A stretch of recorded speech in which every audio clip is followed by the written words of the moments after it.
안녕하세요. 한국증권TV 고유경입니다. 네, 최근에 금리 인상은 이미 기정사실이고요. 인플레이션도 시장을 계속 발목을 잡고 있습니다.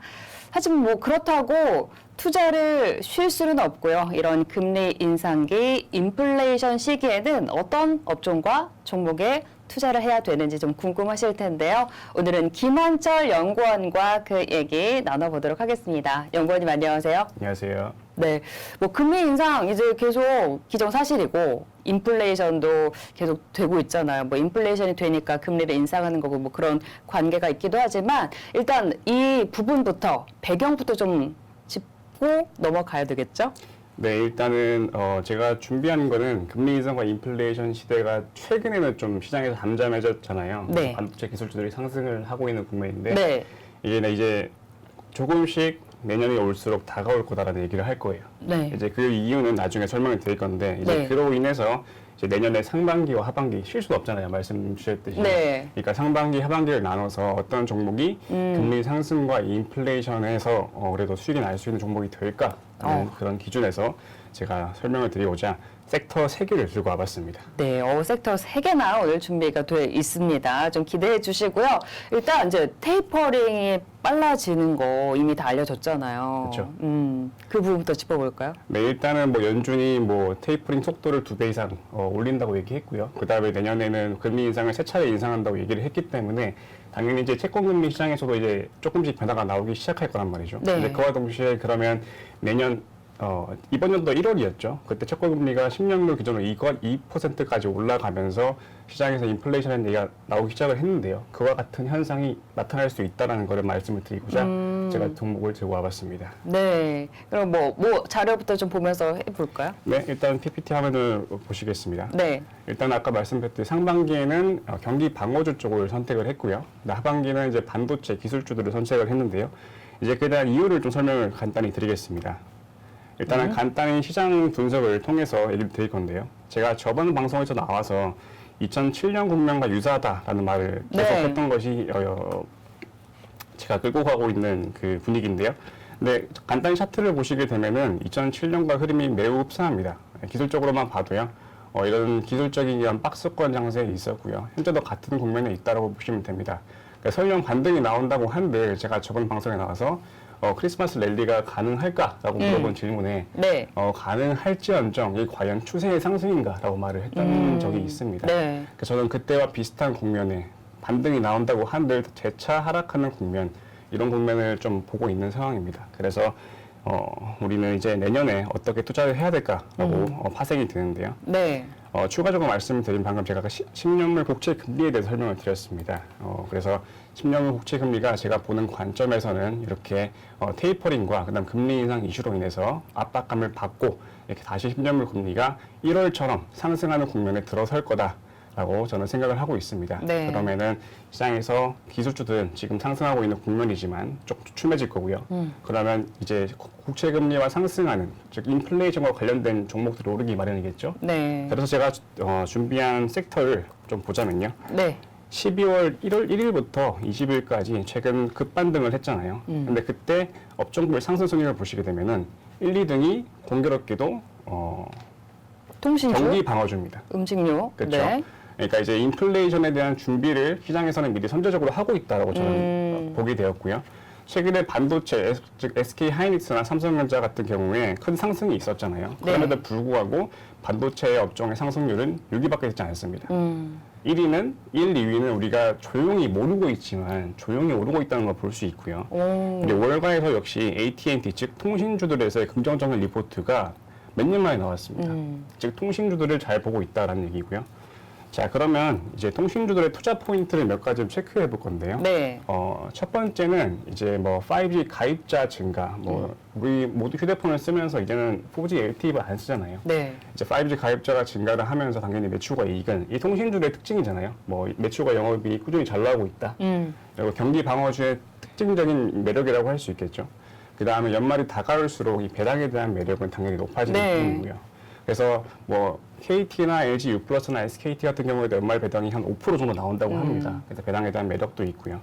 그다음에 올해 예상 순이익 같은 경우에도 통신비가 증가를 했습니다. 그에 따라서 예상 순이익도 증가하면서 매출과 이익이 또 올라간다라는 부분이고요.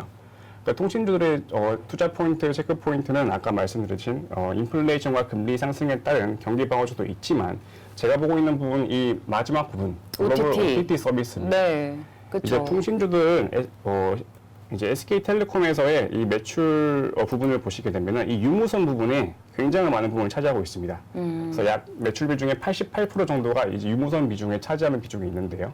아까 말씀드렸듯이 이 통신비 상승으로 인해서 예상 순이익이 5% 올라간다고 말씀드렸잖아요. 네. 근데 이거는 무선 사업 부분이고요. 유선 사업 부분에서는 이 OTT 글로벌 서비스가 확장이 되면서 여기에서의 매출이 나오고 있습니다. 그래서 이에 따른 가치도 재평가되고 있는 상황에서 우리는 통신주들을 볼 연말에 그리고 내년 상반기 쪽에 이 불안정한 시장에서 속에서 먹을 수 있는 구석이 나올 수 있다라고 말씀을 드리고요. 네. 그리고 종목을 이제 SK텔레콤을 보시게 되면은 이제 제가 말씀드릴 거는 우리가 통신주들은 배당 좋고 그다음에 매력 있고 네. 좋은 거 알고 있잖아요. 안정적이고. 네, 그렇죠. 그러면 이제 그 외에 회사가 가지고 있는 확장성에 대해서 말씀을 좀 드려볼게요.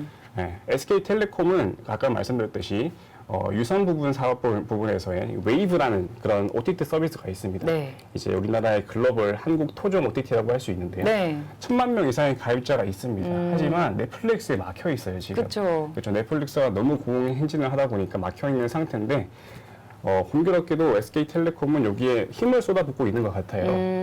25년까지 1조 원 정도 투자를 한다고 합니다. 네. 그래서 그런 발빠른 선제적인 확장성에 대한 모습을 보여주고 있는 상태고요. 네. 그 KT도 저희가 빼놓을 수는 없겠죠. KT 같은 경우에도 글로벌 이제 KOTT 서비스라고 시즌을 두고 있는데요. 네. 역시 이제 넷플릭스에 많이 막혀 있습니다. 그래서 이 사업 확장성에 대해서 물음표를 던질 수 있겠죠. 하지만 최근에 이제 야놀자와 이제 KT의 AI 호텔 합작을 하게 되었는데요. 네.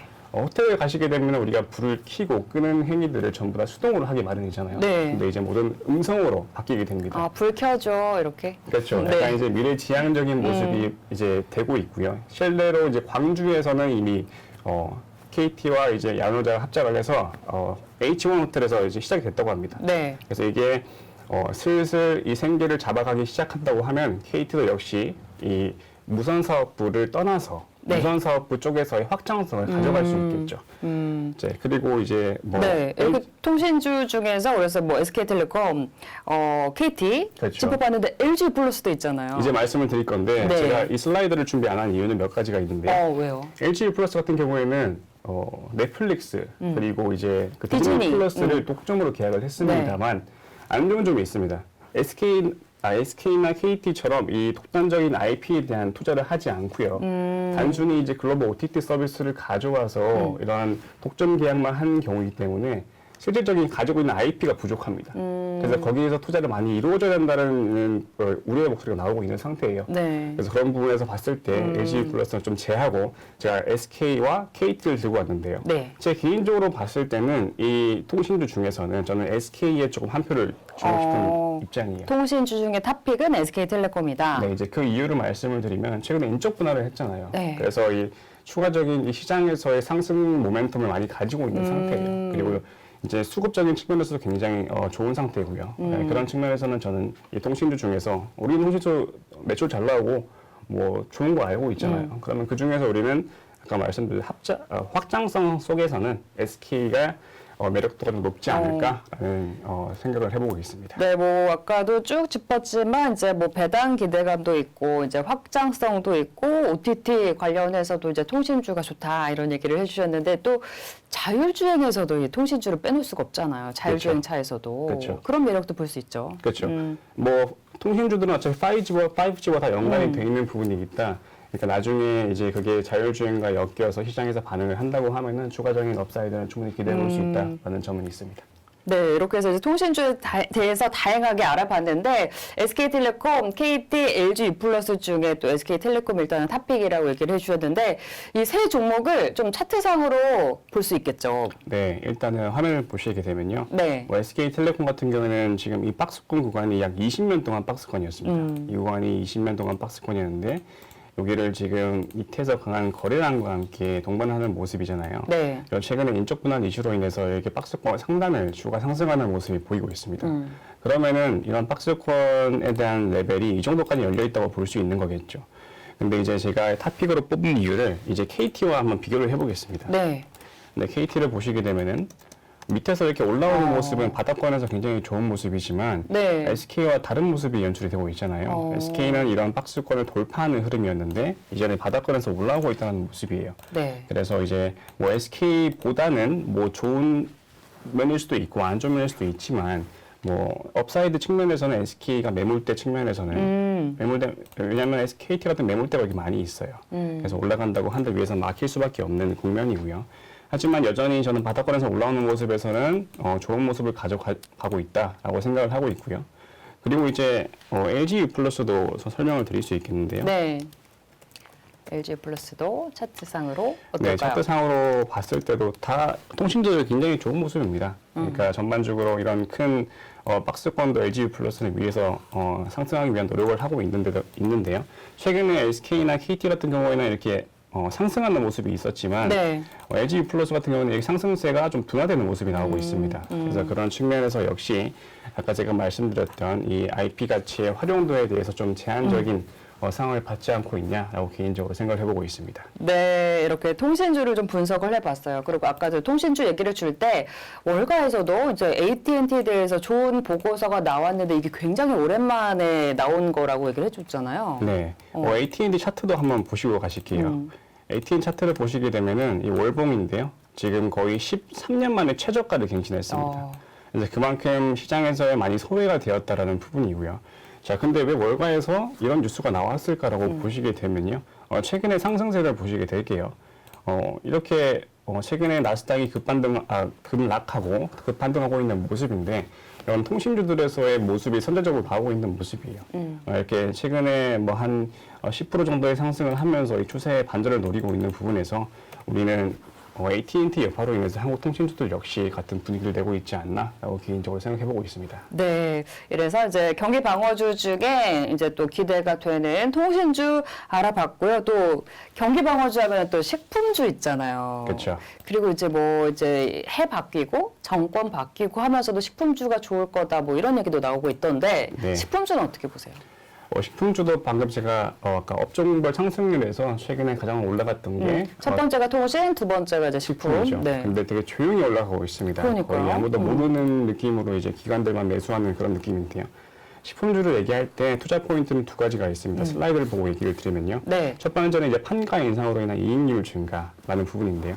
판가 인상이 판매 가격을 올린다는 얘기잖아요. 네. 이제 그 이유는 당연히 이제 원재료 값이 상승을 했기 때문에 판가를 올리는 건데요.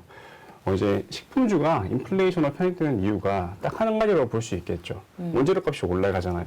당연히 회사 순이익에는 안 좋잖아요. 그렇죠. 근데 결국에 판가를 올리게 되면은 마진이 올라갑니다. 결국에 이제 그런 식으로 이 식품주가 인플레이션 관련주를 엮이게 되는데요. 네. 그것 때문에 제가 식품 관련주 원재료의 차트를 들고 와봤습니다.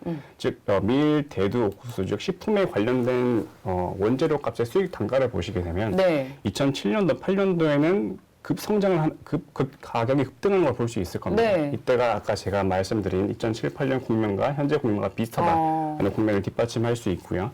이때는 이제 물가가 오르는 고성장 고물가 국면에 있었습니다. 그런데 네. 현재도 이런 비슷한 상황이 연출되고 있는 상황입니다. 이 추세가 하락할 것 같지는 않고요. 저는 계속 오를 거라고 보고 있기 때문에 이게 조금 더 오르게 된다고 하면은 이제 인플레이션 관련주들이 다시 한번 꿈틀댈 수 있는 그런 여건이 마련될 수 있고요. 역사적으로 봐도 이런 추세에서는 계속 식품주들이 상승을 했습니다. 네. 네, 그래서 이 추세의 상승을 이어갈 수 있는 여건이 마련돼 있다라고 저는 개인적으로 얘기를 드릴 수 있겠습니다. 네. 식품주는 진짜 다양한 종목이 있는데 그럼 그 중에서 좀 어떤 종목을 보는 게 좋을까요? 네, 화면을 보고 말씀을 드릴 건데요. 일단 제가 가장 괜찮게 보는 종목은 이제 CJ 제일제당입니다. 네, 방금 제가 말씀드린 매크로적인 측면, 이제 원재료값 상승, 즉 인플레이션으로 인한 수혜를 제외하고요. 네. 제가 가장 좋게 보는 이유는 기업 자체의 밸류체인이 굉장히 좋습니다. 네, 일단 그런 측면에서 가장 좋고요. 그 이유를 설명을 드릴 건데요. 일단 화면을 보시면 이 매출액과 이익률이 굉장히 급성장하는 걸 보실 수 있을 겁니다. 네. 이제 그 기준은 이제 19년도부터 이 순이익 증가율이 급증하게 됩니다. 네, 이 이유에 대해서 설명을 드릴 건데요. CL 제일제당이 그 미국의 한 기업이 있습니다. 슈완즈라는 기업인데 슈완즈 기업이 미국 냉동식품 기업이에요. 네. 근데 이걸 인수를 했어요. 19년도에. 근데 인수를 하자마자 2년 만에 해외 매출이 10배가 성장합니다. 3천억에서 3조까지 가는데 2년밖에 안 걸렸어요. 근데 그만큼 이제 그 해외 매출량이 굉장히 컸다라는 부분이고요. 네. 운이 좋게 슈완즈와 이제 그 비즈니스와 이 고객 사이에서 이 B2C 관련한 이 그 프로세스를 잘 만들었습니다. 네. 그래서 굉장히 그 미국의 전 3만여 개의 점포에 판매할 수 있게 되었고요. 비비고하면 생각나는 게 당연히 만두잖아요. 그거는 CJ 제일제당이고요. 네. 예, 모든 가정집에 하나씩은 있을 것 같은데 네. 이제 그게 정말 효자 노릇을 계속 해주고 있는 상황입니다. 예, 그래서 매출도 보시게 되면은 꾸준히 성장하고 있고 이익률도 19년도부터 급성장하는 걸 볼 수 있겠죠. 네. 이거는 이제 말씀드린 슈완즈의 여파가 굉장히 컸다라는 부분이 있을 것 같고요. 네. 이제 그로 인해서 CL제당은 결국 이 매크로적인 측면에서의 그 식품 인플레이션 관련주와 그 다음에 가지고 있는 밸류 체인이 굉장히 좋다라는 부분에서 제가 이 종목을 들고 와봤습니다. 네, CJ 제일제당이 좋을 수밖에 없는 좀 근거를 들어본 것 같고요. 그리고 이제 또 식품주 하면은 대장주, 뭐 농심, 오뚜기, 뭐 이런 종목들 있잖아요. 그렇죠. 저희가 빼놓을 수 없는 종목이 바로 그 종목이잖아요. 또 라면 관련해서, 그렇죠. 네. 네, 두 기업의 매출의 비중이 차지하는 게 거의 라면 쪽에 있다 보니까 우리는 이제 라면 인상 관련 그리고 그 판가 인상으로 인해서 마진율 상승을 생각을 안 해볼 수가 없겠는데 네. 이번 연도 중순부터 라면 그 업계들이 판가를 인상하기 시작했어요. 너무 비싸졌어요. 그렇죠. 너무 많이 올랐죠. 근데 뭐 지금 국면에서는 어쩔 수 없는 상황인 것 같고요. 이제 그 원인을 살펴보면은 이 화면을 보시고 말씀드릴 건데요. 네. 그 원인은 당연히 원재료 상승이 있겠죠. 이 소매가 팜유가 이제 그 라면을 만들기 위해 들어가는 원재료인데요. 네. 59기를 대비해서 무려 팜유가 80%가 올랐고요. 소맥은 37%의 상승률이 있었습니다. 네, 아까 제가 말씀드린 이 차트를 통해서 당연히 이제 모든 수입 단가가 올라간다는 걸 볼 수 있잖아요. 네. 근데 이게 고스란히 지금 기업에 반영이 되고 있어요. 그래서 기업의 이익이 당연히 안 좋겠죠. 그렇죠. 그래서 보시게 되면은 2020년도에는 기저효과로 이익이 굉장히 상승하는 모습을 볼 수 있어요. 근데 2021년 9월에는 역기저 효과가 나타나게 됩니다. 네. 매출이 꾸준하게 상승하지 못하고 오히려 하락하는 모습을 볼 수 있는데요. 좀 더 자세히 보게 되면 분기별로 보면은 이익이 갈수록 하락하게 됩니다. 이제 그 이유를 살펴보니까 원재료 값이 상승을 했기 때문에 이익률이 하락했다는 거예요. 자, 그러면 기업 입장에서는 이익률을 다시 상승시키기 위해서는 판가를 올려야겠죠. 그래서 이때 2021년 6월부터 라면 가격 인상을 하기 시작합니다. 네. 올해 6월. 그렇죠. 네. 이제 그러면서 3분기와 4분기에는 판가가 적용이 되기 때문에 이익이 다시 성장하게 됩니다.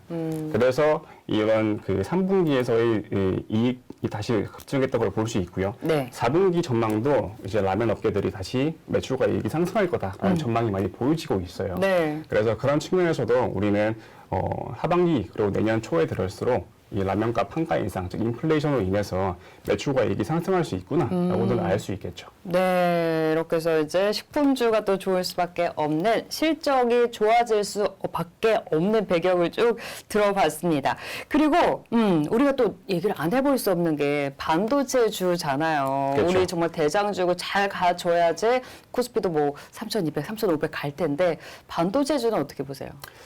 일단은 시청자분들이 반도체 관련주에서 어떻게 생각하시는지 모르겠어요. 여러 전문가들이 나와서 여러 가지 견해가 있잖아요. 네. 근데 통합되는 말은 상반기에 디램이 안 좋을 거다라는 말은 항상 공통점이 네. 있는 것 같아요. 그 이유는 디램 가격이 하락한다는 전망인데요. 저도 거기에 동의를 합니다. 거기서 저는 덧붙여서 얘기하고 싶은 게 저는 채권을 활용해서 설명을 드릴 건데요. 네. 보통 반도체 관련주들은 채권 금리가 상승하면은 반도체 관련주들에게는 안 좋습니다. 네. 이제 그 이유는 성장주 같은 경우에는 미래의 가격을 땡겨서 가져오게 되는데요. 금리가 상승하게 되면은 그런 거에 할인율이 적용이 됩니다. 그래서 그 10년물 국채금리랑 나스닥이랑 항상 거의 반대로 가잖아요. 맞습니다. 네. 그래서 그런 거에 영향이 있고요. 차트를 보시게 되면요. 반도체와 국채금리 관계에 대해서 제가 설명을 드릴 건데요. 네. 아까 말씀드렸듯이 10년물 국채금리가 거의 2%까지 상승했을 때 이때 국면이 정확히 삼성전자가 고점을 찍고 내려오는 구간입니다. 그러니까 이때부터는 시장에서 인플레에 대한 얘기가 나오면서 반도체 관련주들에서 굉장히 안 좋은 국면에 취하고 있다라고 말씀을 드릴 수 있고요. 네. 근데 지금은 이렇게 옆으로 하향하면서 이런 삼각형 수렴이 나오고 있는 상태죠. 갈피를 못 잡고 있는 상태인데 만약에 이게 다시 1월처럼 오르게 된다면요. 시장에는 어떤 반응이 있을까요? 글쎄요. 그러니까 1월과 같은 국면이 나올 수 있다는 걸 제가 설명을 드리고 싶은 거죠. 다시 성장주들의 주가 하락 요인이 만들어질 수 있으며 최근에 삼성전자와 하이닉스의 좋은 모습이 보이고 있지만 지금은 따라가기에는 올라타는 건 아니다라고 저는 말씀을 좀 드리고 싶어요. 따라가는 건 아니고 그럼 보유하신 분들은 보유하신 분들은 저는 올라가면은 조금씩 차익 물량을 내는 게 맞다고 생각을 하고요.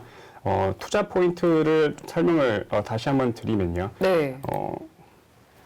채권 금리가 조금 더 올라갔을 때, 즉 2% 정도의 상승을 했을 때, 이때도 당연히 한번 그 반도체 관련주들에서의 한번 할인율이 적용이 될 겁니다. 네. 그러면 그때 반도체를 보는 건 낫지, 지금 올라간다고 추격 매수하면은 위에서 몰릴 수도 있다는 그런 의견을 좀 드리고 싶어요. 네, 반도체 지금 따라갈 때는 아니고 보유하신 분들도 이익이 날 때마다 이익 실현하자라는 얘기신데 반도체 하면은 삼성전자, SK 하이닉스 외에도 소부장도 있고 진짜 많은 장비도 있고 진짜 많은 세분화돼 있잖아요. 그렇죠. 그 중에서 그래도 좀 봐줄 만한 우리가 지금 관심을 둘 만한 종목이 있다면 어떤 게 있을까요?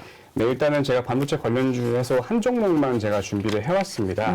이제 그 이유는, 일단은 반도체 섹터에서 지금 얘기하는 건 좀 섣부른 것 같아서요. 그 다음에 조금 밸류체인도 좋고, 삼성전자와 협력하는 기업을 제가 들고 와봤습니다. 네. 이제 그 종목은 바로 네페스라는 종목인데요. 네페스라는 기업이 이제 쉽게 말하면 반도체는 전공정과 후공정이 있잖아요. 네. 근데 후공정에서 모든 일 처리를 처음부터 끝까지 할 수 있는 기업입니다. 네페스라는 회사가 가지고 있는 자회사들이 많은데요. 그 자회사들을 활용해서 반도체 후공정을 처음부터 끝까지 하면서 다른 회사에 맡기지 않고 즉 비용은 감소하고요. 네. 마진은 올라가는 그런 형태를 구축하고 있어요. 네, 굉장히 대표의 마인드가 굉장히 좋다고 얘기를 할 수 있고요. 네. 그리고 이제 네페스 그룹이 가지고 있는 기술력이 하나 있습니다. 뭔가요? 이제 그거는 이제 FOWLP라고 합니다. 이거는 반도체 패키징에 들어가는 기술력인데요. 기존에 가지고 있는 기술력이 이제 반도체 칩이 있잖아요. 근데 이거를 PCB가 아닌 웨이퍼에 실증하는 기술입니다. 이게 전반적인 패키징의 기술인데요. 이게 세계 최초로 만든 이 기술력이 있는데 이게 FOPLP라는 기술력으로 바뀌게 됩니다. 네. 그렇게 되면은 반도체 칩을 웨이퍼가 아닌 사각형 패널에 배치하게 됩니다. 아까는 실리콘에 넣었잖아요. 이제는 사각형 패널에 넣어가지고 생산을 하게 되면요. 생산율이 5배가 올라갑니다. 네, 근데 그런 기술력을 삼성전자가 네페스와 협력을 해서 굉장히 지금 그런 뒤쪽에서 협력을 계속 하고 있는 상태고요. 삼성전자가 이런 기술력을 가졌을 때 TSMC로부터의 경쟁력을 가질 수 있다는 그런 얘기가 나오고 있어요. 네. 그래서 그만큼 중요한 거고요. 반도체 쪽에서의 메모리를 많이 얘기하잖아요. 네. 근데 비메모리 분야에서의 경쟁력이 굉장히 화두가 되고 있는 모습이에요. 그래서 삼성전자도 지금 사활을 걸고 하고 있는 상태고요. 그리고 추가적으로 제가 네페스를 굉장히 좋게 보는 이유가 설비 투자 규모를 굉장히 올렸습니다. 네페스가 네페스 아크라는 자회사에 자본금의 3분의 1 정도를 투자를 했습니다. 그러면 이제 실적이 점점 좋아질 일만 남은 건가요? 그렇죠. 이제 근데 핵심은 다시 말씀드리고 싶은 게 화면 한번 보겠습니다. 네. 반도체 관련주들이 설비 투자 규모가 굉장히 늘어나고 있어요. 그 말은 내년에 좋아질 거다, 내후년에 좋아질 거다를 알고 투자를 하는 거잖아요. 근데 예를 들어 카카오를 설명해 볼게요. 카카오도 투자를 굉장히 해왔어요. 네. 근데 결국 주가 상승은 매출과 이익이 나왔을 때, 나기 시작할 때부터라는 거죠. 네. 자, 그럼 똑같이 접목을 해서 반도체 설비 투자 규모가 굉장히 늘어나고 있는 건 사실입니다. 네페스도 마찬가지고요.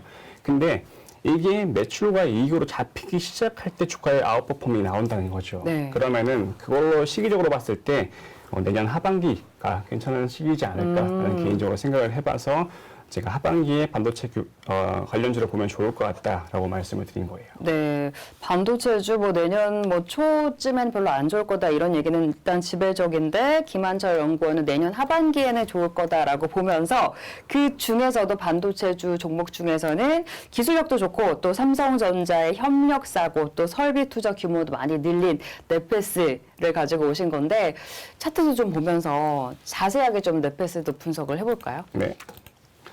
일단 차트를 보고 가보겠습니다.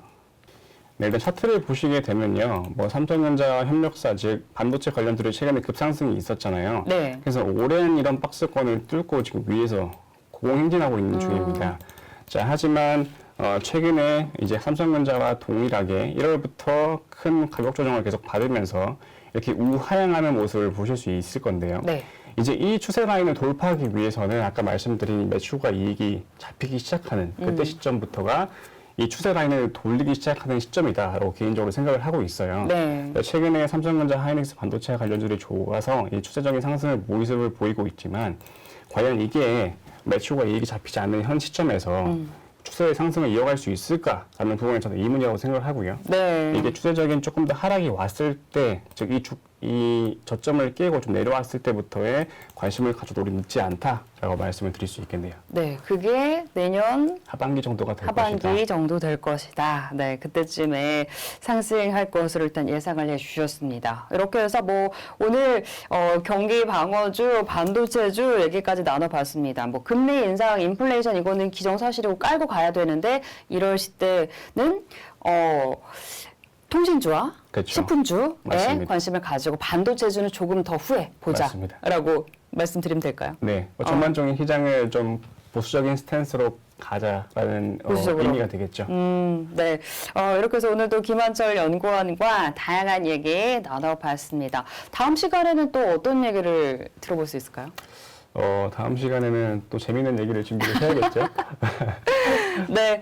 이렇게 김한철 연구원과 오늘도 다양한 시장 얘기 나눠봤습니다. 다음 시간에도 더 좋은 내용 가지고 찾아오도록 할게요. 네. 함께 인사드릴게요. 네. 함께 해주신 여러분 감사합니다. 감사합니다.